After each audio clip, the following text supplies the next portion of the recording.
Hey there, I'm Pastor Brian, and it's time for Questions from Kids. Braden from Pierre, South Dakota asks, Is God involved in everything, or do things just happen by chance? Braden, let me give you the big answer to that and then maybe drill down it and try to explain a little bit more. The answer is this: God is involved in everything.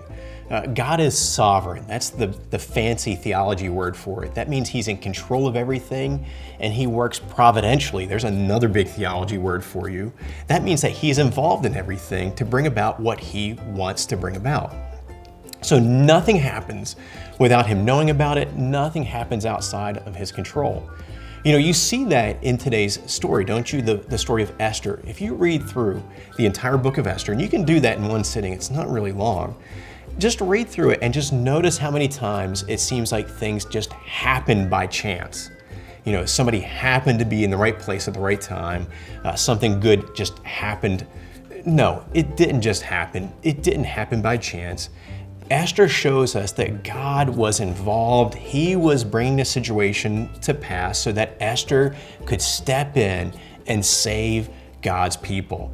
God was behind the scenes doing all that. That's one of the big takeaways of Esther.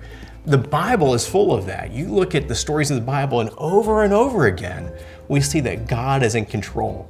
The prophecies we've been seeing about the coming of the Messiah in the Old Testament prophecies, those are evidence that God was orchestrating. He was bringing these things to pass.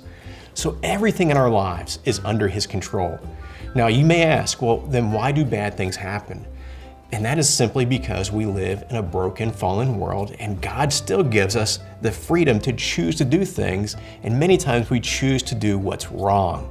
He's in control of that, but we choose to do what's wrong. It's a tension there. It's a mystery how those things work together, but it's what the Bible teaches.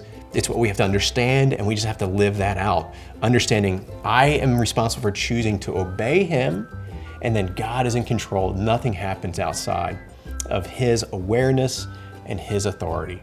So find comfort in that, but at the same time, be encouraged to seek to obey God and to use the freedom He's given you for His glory. So here's a question back for you. How can understanding God's involvement in everything change how you think about or react to things that happen?